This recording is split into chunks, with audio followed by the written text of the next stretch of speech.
We're on Parshat Bechukotai.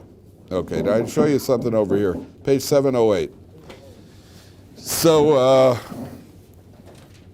by the way, they have at the office. There are more of these in the main office in case Rabbi Kaplan gets on you. In Parshat Bechukotai, so the very first pasuk in Bechukotai, and the reason I like to do this is to show you, Sammy, okay? Yeah. Okay, I haven't seen you in a while.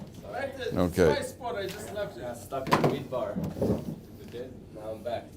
Okay. Okay, I figure Lag Bomer weekend's going to be a little looser. All right, in Parshat Bechukotai, the very first pasuk, if you take a look in a Mikros, it's called the Ohr Somayach. You've heard of the Ohr Somayach. He has, if I'm not mistaken, 42 different ideas on this one pasuk. The Ohr Somayach, on the first pasuk of Bechukotai. 42 different perushim that he has on this one pasuk. And it shows you this. So we're going to go through a few of them, but there are other meforshim also who have ideas here. Okay, so let's take a look. Im Bechukotai telechu, if you follow my statutes, ves mitzvosai tishmaru, and keep my mitzvos, va'asisam osam, and you fulfill them. Now, if you take a look at Rashi here, top Rashi, if anybody is, show the person next to you, make sure everybody sees the Rashi. Im Bechukotai telechu. So Rashi says, Rashi is troubled by the fact that it sounds like the Torah is repetitive here. It says, if you follow my statutes, how's the article translated? If you obey my decrees and observe my commandments. Well, the decrees and commandments are the same thing, aren't they? Decrees and commandments are essentially the same thing. So why is there a double terminology? So Rashi says, Im b'chukosei telechu, yochol ze kiyum hamitzvos. You might think that the first expression in b'chukosei telechu means a reference to fulfilling the active mitzvahs. Kishuhu Omer, but then when it says this, mitzvosai tishmoru, the next phrase says, you keep my mitzvahs. Hare kiyum mitzvahs Omer, so it's telling you kiyum. So what is Bechukotai referring to? It can't be fulfilling the mitzvahs because the next phrase says, mitzvosai tishmoru. Ha-mani mekayim in Bechukotai telechu. So what do we do with this expression? What is that referring to? Shetiyu amelim batorah, that you should toil in Torah study. Now, this is possibly, I say possibly, I don't know for sure, the most difficult thing for people who are uninitiated to Torah Judaism to understand. Probably wrong. People understand why we keep Shabbos, people understand we keep kosher, people understand you put up a mezuzah, you wear tefillin, people don't have that much trouble with it. The idea of studying Torah, and people ask all the time, well, why do you guys spend so much time in yeshiva studying Torah? Why are you studying Torah so much? Why are you like, another Gemara, another page of Gemara, another Tosos, another peace law? What's it all about? What's spending all that time on Torah? The answer is, did you ever ask anybody, people say, well, what do you get out of it? Ask you a question, did you shake a lulav in an esrog this year? What did you get out of it? What I get out of it? What did you get out of it? I got a mitzvah. I mean, a mitzvah is supposed to be a good thing, right? A mitzvah, you get some sort of reward eternally. Every word of Torah that we study is a mitzvah. If it was a lulav instead of a word of Torah, we just kept shaking a lulav all day, people wouldn't have any problem. We'd look strange, but people wouldn't have any problem because they understand you're doing a mitzvah. Every time you're doing a mitzvah, they understand this is a mitzvah. Not only it's a mitzvah, it's the mitzvah. Because it says that we say every morning, Talmud Torah Keneged Kulam, Torah study outweighs everything else. Why is it a mitzvah? So, before, just as this fundamentals here. If you look in the Derech Hashem by the Ramchal, Rav Moshe Chaim Lozato, so in the Derech Hashem, he says, when you study, every time we do a mitzvah, you're absorbing, for lack of a better term, some godly energy into your system. That's why you see that Torah Jews, there's very little violence in Bnei Brak. In a yeshiva, I told you, I've said this many times, my son went to a yeshiva. All my sons went to yeshiva. So he went to Mir Brachfeld. Okay, you have a yeshiva, a dormitory of 600 males between the ages of 18 and 23. 600 males between the ages of 18 and 23, and was in the yeshiva for 5 years. Not once in 5 years was there a fist fight. Can you imagine such a thing? You imagine such a thing? 18, you're talking about, males. not talking about girls. We're talking about males. A guy cut you in line in the lunchroom, or a guy, he threw his clothes on the floor. Not once in 5 years did he see a fist fight. Where does that come from? It's not just because somebody said don't. It means there's something happening to a person that's creating a different type of person.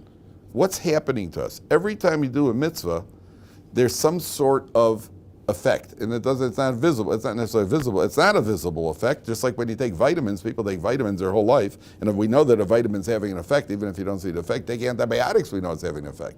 You don't see the effect, you feel the effect. Guy's coughing, takes antibiotics, and stops coughing. So we don't see the effect, we don't see it, we feel the effect. A guy said to me once, he put on his tefillin, a guy here in North, he put on his tefillin for the first time. He said, Rabbi, I put on his tefillin for the first time, I didn't feel anything. So what were you expecting to feel? Were you expecting like a tefillin buzz? Were you expecting to feel more or less the same thing as after a couple of beers? What sensation were you expecting to feel? If you put it on too tight, you're going to feel your hand buzzing because you're going to cut off circulation. Your fingers will turn blue. That's something, Ashai, isn't that? That would be a good one. That'd be a trick. What you're feeling, who says you feel it? But in the long term, you see that from communities, you have something's happening. How else do you explain it? It doesn't mean everybody's perfect. We're not. It doesn't mean we're perfect. It doesn't mean there aren't those that do get violent. But look at the percentages. Look at the percentages. Bnei Brak, do you know that Bnei Brak was a city of over 100,000 people at one point, and they still didn't have a police department in Bnei Brak? Put that in any American city. The south side of Chicago does not have a police department. And they don't. The police are afraid to go in there. Downtown Detroit doesn't have a police department. Right? They probably burnt it down. Right? I'm assuming. Right? Imagine any city in the world, any city, London doesn't. Can you imagine? In Bnei Brak, they didn't. Then they brought in a police department for the most part because there was crime coming in from out of Bnei Brak. So we're not perfect, and we're far from perfect. On the other hand, we're pretty good compared to others. Where is that effect coming from? Says the Ramchal, of all the mitzvahs that you do, you absorb, I don't like this word, spirituality, right? You absorb godly spirituality into you from every word of Torah that you study. That's the first idea. Now, when you study Torah, so Rashi, if you notice, he says, Shetiu amelim b'Torah. Rashi didn't say study Torah. What does amelus b'Torah include? Toiling in Torah. The answer is several-fold. First of all, we learned the Tosfos today, right? We learned the Tosfos, but it takes something to figure it out. When you're learning a piece of Gemara with your chavrusa, and the two of you are learning, and you're trying to figure out what is the Gemara saying, it's not making sense, and you're working at it as you're doing it. It's almost like pushing weights. You ever lift weights? When you lift weights, there's resistance. And when there's resistance, that means something's happening to your muscles. There's called, for lack of some people have different types of brain resistance, but I'm calling it brain resistance in a positive way. I'm exercising my brain, but I'm exercising my brain with Torah, which means my brain is becoming Torahic. My brain is getting Torah trained. And when you have a Torah brain, you look at things with a Torah brain. You look at life with a Torah brain. And a Torah brain says to you, hey, it can't be that the purpose of life is to earn money and accumulate money because people die. And then some people leave it to their children to fight over. And some people leave it to their wife and her wife's next husband, right? Which is the last thing you want to do, right?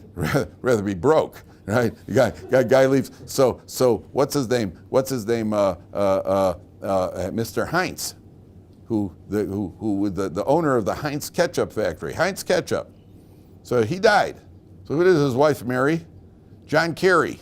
Remember John Kerry, the foreign minister of the United States. So Mrs. Henrietta Heinz married John Kerry. So now all that ketchup money is going for his fancy hairdo.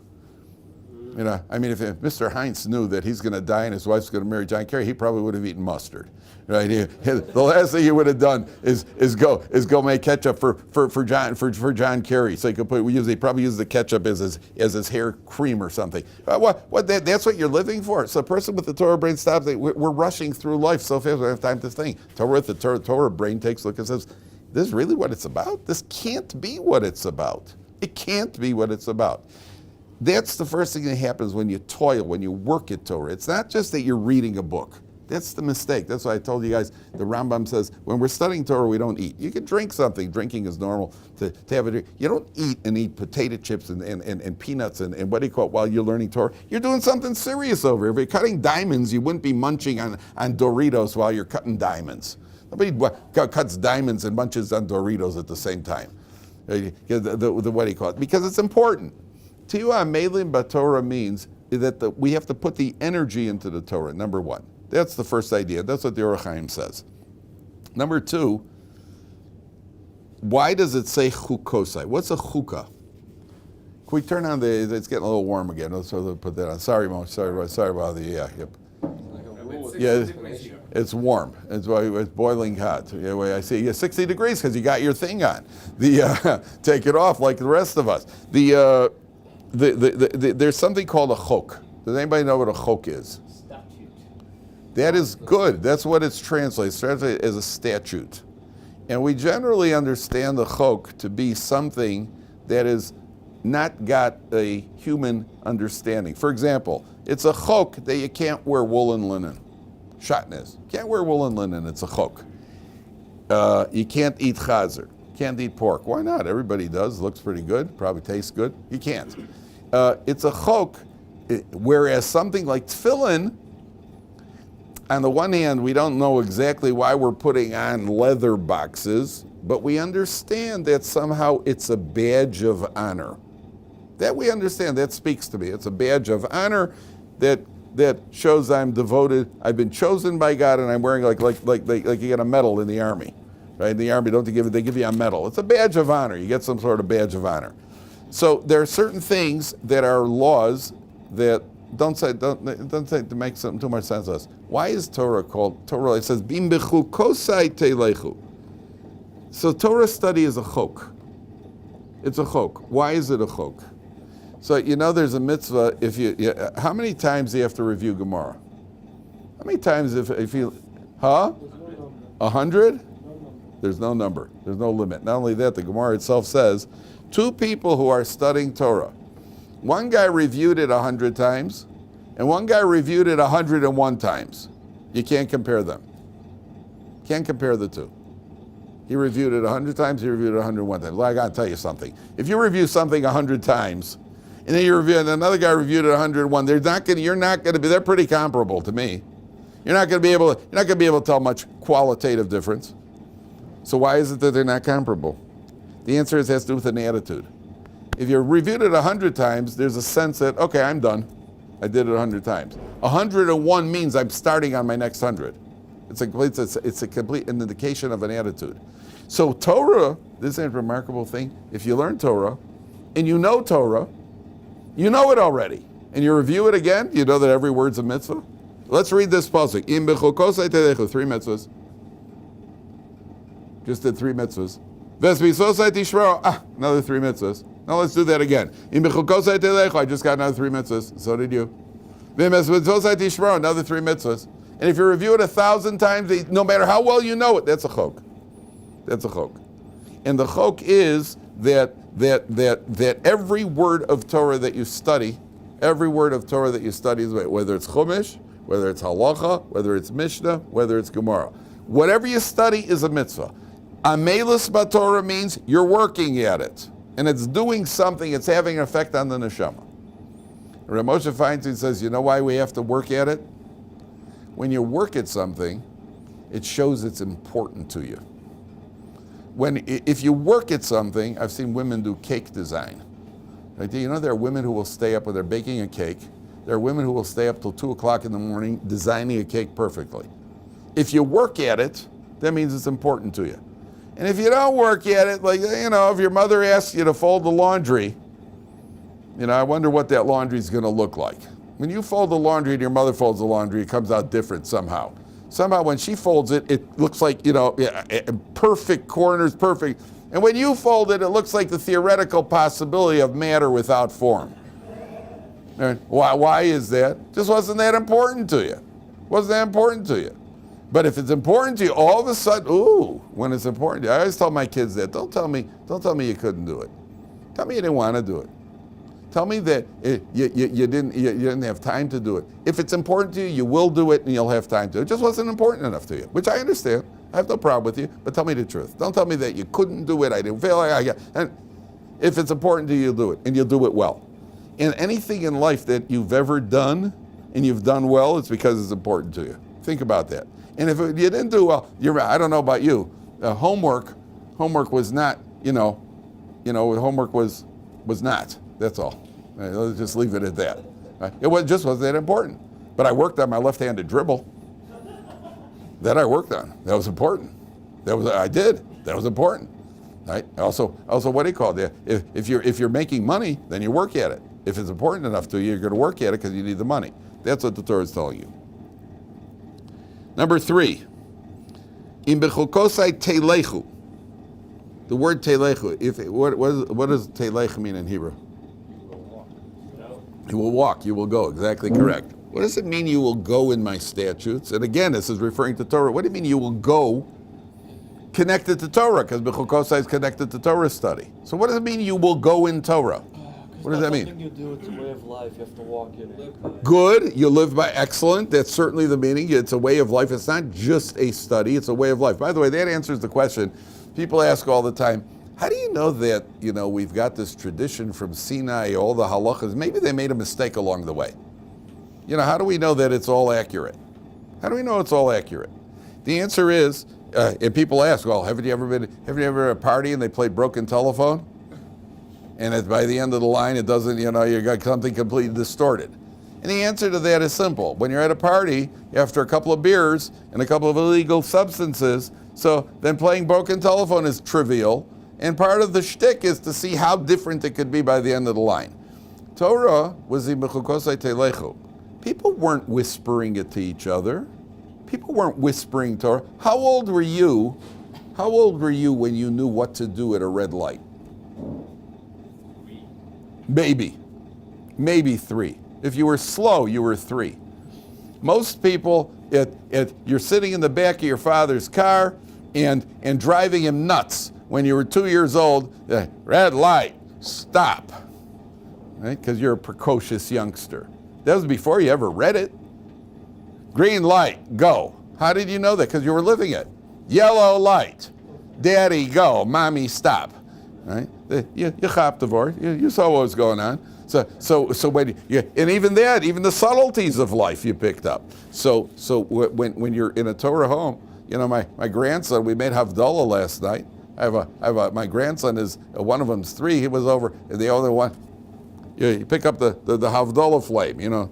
They're like this, like every other. Then you have the besamim. Everybody's smelling the besamim. Okay, my grandson tries to eat it because he's machmir. But what do you call they see what's going on. The kids play shul. Used to play shul. They take a big beach. My sons would play shul on Shabbos, right? Take a big beach towel and you put it on. And one guy, he's the chazan, and the other guy is the gabbai, and the third guy is the guy who yells at the gabbai. Right? And it always ends with the ufruf. They throw candy. The girls played marriage. The girls always played, they didn't play shul. They played marriage. Somebody's the bride, somebody's the groom, somebody walks around, I think they walked around each other 7 times, and somebody had a baby. I got confused. It was a tough game for me. I couldn't follow that. But they see what's going on in a home. You tell a kid, don't touch it, it's muktzah. Muktzah. Kid won't touch it. You didn't read it in a book. It was lived. That's Bechukotai Teilechu. The tradition has been lived from family to family, and it's not in one family. It's been lived across the Jewish people. Thousands and thousands and millions of families have lived Bechukotai Teilechu. Number 1. Number 2, Bechukotai Teilechu. So you're absolutely right. It's a way of life. Number 2, if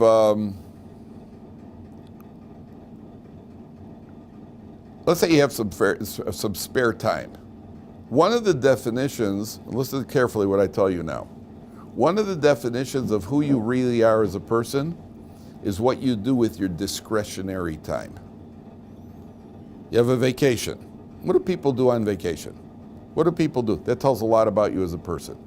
When you're working and you got a job and you're employed, so you got to work 8-10 hours a day. You come home, you eat supper, watch TV for 2 hours, go to sleep. And you repeat the cycle over and over. What do you do when you have time off? What is it? That's what tells who you are. Im Bechukotai Telechu means that when it comes to Torah, where do your feet take you naturally? David HaMelech said, I used to try to head here, I would head there, yet my feet took me to a beis medrash to study Torah. Just kind of naturally drifted into a beis medrash. Where do you go when you've got some free time? Some guys end up in a bar. Got some free time, and you just, I don't have any plans today. You end up in a bar. Some guys end up in prison. Some guys end up in a museum. Some people end up in a library. Some people, the Torah Jew ends up, where do you go? I got some free time. So go to the beis medrash and say, wait, you know all the books on the shelf over there? Look at all those big blue books behind you. You got a whole set of shas over here. Look at all, there's plenty to do. Well, you got nothing to do? There's no Jewish man that ever has nothing to do. There's always something more to study. Where do you naturally go? You got some time. You're visiting in a new city. So where are you going to do in this city? Some people want to go sightseeing. Some people get to a new city. Let's go find a beis medrash. Let's go into a beis medrash and learn. That's Bechukotai Telechu. That your feet should naturally take you to beis medrash. Let's see what else.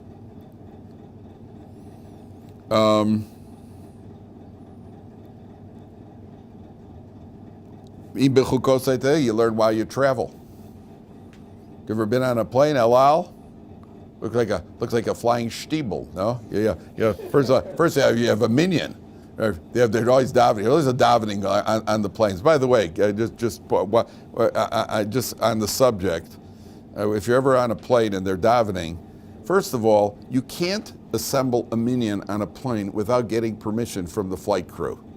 It's not that, well, it's El Al, and we're going to daven, and I don't care if nobody can get to the bathroom while we're davening. It doesn't work that way. It's not your house. You're in somebody else's domain right now. Somebody else's reshus. You're in a different domain. You got to get permission from them. They'll generally give you permission, number one. Number two, if you look around the plane, you see frum guys on the plane, you'll notice they have a Gemara, there's a, they're learning, they're saying Tehillim, something. They're learning. They're involved in Torah. Why? What does the Torah say? We say in Kriya Shema all the time. Every day, what do we say?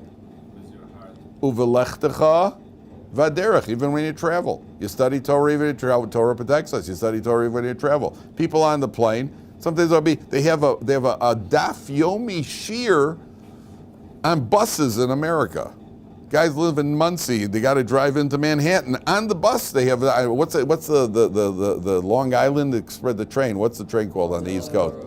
Long Island Railroad. And in one of the railroad cars, they have a daf yomi shir. It's called. So not only you're fulfilling the mitzvah of learning Torah, where every word is a mitzvah. Not only you're fulfilling the mitzvah, but you're also fulfilling the mitzvah of it's a special mitzvah of V'lechtecha vaderech. That while you travel, you study Torah. Now, let me ask you a question. Okay? Get ready for this. Tomorrow morning, at 6 o'clock in the morning, anybody who gets here, at 6 o'clock in the morning, there's going to be a box. This box has cash in it. $5 bills. You will have, starting tomorrow from 6 o'clock, 24 hours to pull out as many $5 bills as you can. Starting tomorrow at 6 o'clock in the morning. Okay? As many $5 bills as you can pull out, you get to pull them out. Baruch, I'm only giving an example. Because if it was really happening, I wouldn't share this information with any of you. I'd be here myself. Okay? There's a box where you can pull out $5 bills. Oh, time for a commercial, by the way. This is just, while on Torah study, this is now available again. This was available, it was not, I couldn't find it on my computer. Helping your son succeed in Gemara, for those who struggle, parents who struggle with their kids with Gemara learning in the day schools and in the yeshivas. So there is several pages of how to help your son. This is available for $12 if anybody's interested. Through PayPal at Dovid B. Kaplan, Dovid D-O-V-I-D, B as in baseball, basketball, badminton, Busted Bridges in Baltimore, Kaplan, K-A-P-L-A-N. If anybody's interested, and this is something that parents grapple with all the time with helping your sons in Gemara, so this is a very, very helpful, and of course we have the Shidduch questionnaire is also available. Now, the 6 o'clock in the morning, there are $5 machine with $5 bills. What time do you think you'd be at that door? Door opens at 6. What time do you think you'd be standing by that door? 1:15. Huh? 1 o'clock in the morning, right? They'd be lining up. Black Friday, they'd be lining up, right? And they'd be lining up, waiting. Okay, number one, what would you do to wake up? What time would you get up? What's the latest you'd get up for that? Latest you'd get up? No, not later than 5 o'clock in the morning. I want to get up and I want to get wired. I'm going to have coffee, energy drink, whatever it takes. Okay, now you got 24 hours to pull $5 bills out of the machine. You're waiting, perched over the machine. I say, okay, go. What do you think your hands would look like? If you're pulling out. Now, your hands at a certain point, after 20 minutes, your hands start to get tired, right? That's what you bring up. So what would you do? I would rest one hand. I'd pull with the other hand. And then I would rest this one and pull this, and then I would start pulling again with two hands. Now what happens if all of a sudden while this is happening, your phone rings? I wouldn't put it in those terms exactly, but yes. My phone rang. It can't, how important could it possibly? Yeah, but it might be your friend for the other yeshiva. Yeah, well, it might also be the president of the United States, and you know what? I couldn't care less, right? And you'd be pulling away. Yeah, but it might be your mother. She always wanted me to do well financially, right? Whatever. Yeah, my mother always said I'd come out on top, and I did. The way to go, and so you're pulling away, pull away. Now what happens? You're starting to get hungry. What would food look like? Guys, Alan, get me some food, will you? What would you like? Doesn't matter. Right? Well, do you want milk? It doesn't matter. Okay. And you understand what I'm saying? And how long would you do it for? What would sleep look like that night? What does sleep normally look like? Well, sleep's elaborate preparations. It's something we got to practice and get good at. Sleeping, and you got to touch every part of the bed, and you got to, really get kind of sleep like a. All of a sudden, sleep would be like this.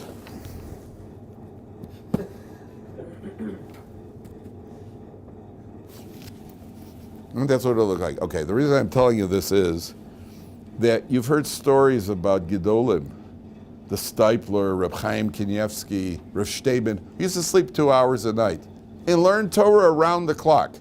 And people understand, what's the hack? What's the big deal with all that Torah learning? The answer is that if you valued Torah as much, every word of Torah, and we have more than 24 hours, you got a lifetime. But eventually the time ends. If you feel the urgency towards Torah, the same way that you feel the urgency towards a $5 bill, and you see that a lifetime is limited, 70 years, 80 years, 90 years, whatever it is, there's a limit. The same way there's a 24-hour limit.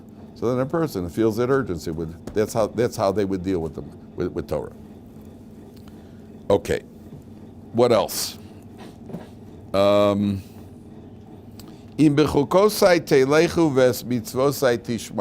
of you guys have ever have ever brought a sacrifice in the base of me? Anybody here brought a sacrifice in the base of Mikdash? Not yet. Not yet. I actually had a rabbi who was at the Western Wall. He was at the Kaisel, and a non-Jewish tourist came up to him. I think she was from Sweden. She looks at him. She goes, "You're a rabbi, aren't you?" He goes, "Yeah." He said, "Can I ask you a question? This is the site where the temple stood once, isn't it? I think it was on Tisha B'Av. I think it was on a Tisha B'Av." She says, "This is the site the temple stood, isn't it?" He goes, "Yeah." She goes, "Can I ask you a question? Are there going to be sacrifices here today?" So he said to her, "As of right now, no. But maybe later today." Right? That was the positive attitude. Then there was another tourist who I don't know if that was on Tisha B'Av. There was another group that Tisha B'Av, at the Kosel on Tisha B'Av, there are hundreds of people there. And they're saying the keynotes, the morning for the Beis HaMikdash, and they're all crying. So this non-Jewish tourist saw a rabbi over there. She goes, "Why are all the people crying here?" He goes, "Well, 2,000 years, we had a temple standing here, and the temple was destroyed." He goes, "They didn't have insurance, huh?" That was the reaction. They didn't have insurance. So if you haven't brought a korbanos, I haven't brought a korban, but you could. You know how? If you study, the Gemara says, if you study the section of the Torah that talks about the korbanos, then it's as if you brought a korban. That's im bechukosai telechu. if you follow my statutes, if you learn Torah, ves mitzvosai tishmaru, then you will keep them. It will be counted as if you've done the mitzvahs. So by studying the laws, if you study the laws, then you get the credit as if you kept the laws. Okay. And so on and so forth. Now, let's go on for a second. What'll be if we do it? V'nasati gishmechem be'itam, you'll have your rain in the proper season. That means if we're good Jews and we keep the Torah, we do what we have to do. So look at what were the benefits. V'nasati gishmechem be'itam, you get your rain at its proper time. V'nasna ha'aretz yiv'ula, the earth will yield its produce. V'etz ha'sada yitain pirio, and the trees of the field will produce their fruit. V'hisig lechem daishes batzir yasig zora. V'achaltem lachmechem l'sova, you will have tremendous amount of produce. You'll eat your bread to satiation. Yishavte b'levetach ba'artzachem. V'nasati shalom ba'aretz, and there'll be peace in the land. Ushchavtem vein machrid, you'll be able to go to sleep at night and not be nervous about missiles and about anybody invading. V'ishbati chayara minar, there won't be any wild animals. V'cherev lo savor ba'artzachem, and you won't have any sword. V'radaftem esayvechem, you'll chase your enemies, and so on and so forth. So the Torah goes and describes all of the benefits that'll be if we study Torah and we keep the mitzvahs. These are all the benefits we're going to have. Now, anybody got a problem with this? Throughout the history, we were not quite. That's true. Throughout history, we were not quite. Right? There we had our periods, but there were many times where the Jewish people were not loyal to Torah. Okay, what else? But there were periods where yes. But there's something fundamental should bother you about this. It's only saying physical reward. Excellent. Why is the Torah, we know that the ultimate reward is in the world to come. Now the ultimate reward is not a physical reward. The ultimate reward is a spiritual reward. And I told you an example of a spiritual reward. There is spiritual joy in life, which I think I mentioned to the group on Thursday. Reggie Jackson, you've heard of Reggie Jackson? Okay. Reggie Jackson played for New York Yankees. And Reggie Jackson once said, there is no greater pleasure in life than hitting a home run. Now what happens when you hit a home run? There's no physical pleasure here. He's not talking about the crunch of the ball from the bat. He's talking about the fact that you hit the home run, you run around the bases, and 50,000 intelligent New Yorkers scream your name. There's no greater joy.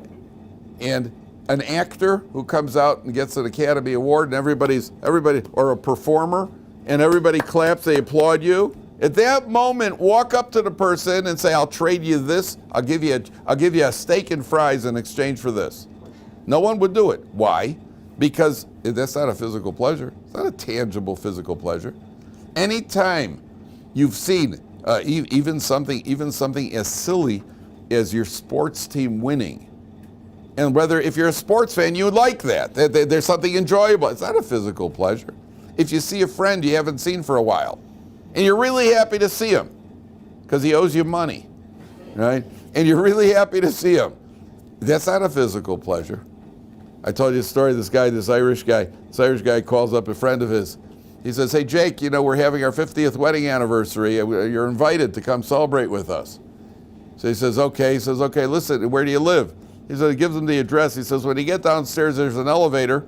So you got to hit the button with your elbow. That'll open the elevator doors. And use your other elbow to push the button on the 4th floor. When you get to my house, kind of kick the door with your feet, knock on the door with you, use your foot to knock on the door. So he says, why do I got to use my elbows and my feet? He says, well, your hand's going to be filled with gifts, and you're not going to have your hands aren't going to be available. So the what do you call it? The how to get onto this? What are we talking about? Physicality. Yes, the physical baseball. What do you call it? Seeing an old friend. You see an old friend, you saw something, wow, even love. The love of a parent to a child. Your child did something clever. Wow, he hit a White Sox fan. I'm so proud of him. It gives you joy, fills your heart with gladness. It's not a physical pleasure. So Hoodie's asking a great question. The Torah, we know that not only that, there's a statement in the Gemara, there is no reward for mitzvahs in this world. You don't get rewarded for mitzvahs in this world. So why does the Torah talk about physical rewards? The Torah talks about you keep the mitzvahs, you'll have produce, you have das, you have that, everything, but it's all physical. It's not. Why? Why does the Torah put the reward in the terms of the physical? Not anybody got an idea? What do you say, Shah? Then one would not be motivated if you didn't bear the reward here. Excellent. One answer. There are several answers here. We're going to analyze several. One answer is that as human beings, at the end of the day, I'll tell you a statement. Yeah, I'll tell you an incredible statement the Gemara makes. The Gemara says that somebody who gets angry will suffer all sorts of Gehenna. There's going to be all sorts of punishment in purgatory, in hell, for his anger. And not only that, it brings on hemorrhoids. That's a statement in the Gemara. Okay, now I want to ask a question. As bad as hemorrhoids are, which is worse? Hemorrhoids or eternal damnation? Okay.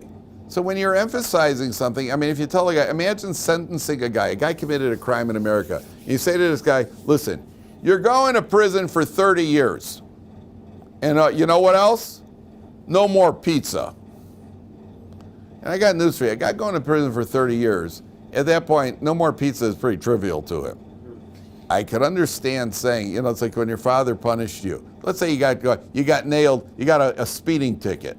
That was always the cardinal sin, right? I said, okay, first of all, you're docked for two weeks. No car for 2 weeks. Second of all, you're going to prison. It would be an upgrade. You upgrade a punishment. Say, well, first of all, no dessert. Second of all, no car. That I understand. If your father says to you, no car for 2 weeks and no dessert, by that point, who cares about dessert? I'm just so upset about no car. So, which is worse? Physical pain or spiritual pain in the world to come? Eternal spiritual pain. Obviously, eternal. So why would the Gemara upgrade? The Gemara says, well, if you get angry, you get Gehenna, and on top of that, you're going to have hemorrhoids in this world. I mean, listen, once there's Gehenna, the answer is exactly what Shai is saying. Which one really affects a person more? That we understand that there's some sort of abstract spiritual reward and punishment. But what becomes the real, what do you call it? Knowing their physical consequences has law. Do you know that Rabbi Yochanan ben Zakkai was on his deathbed?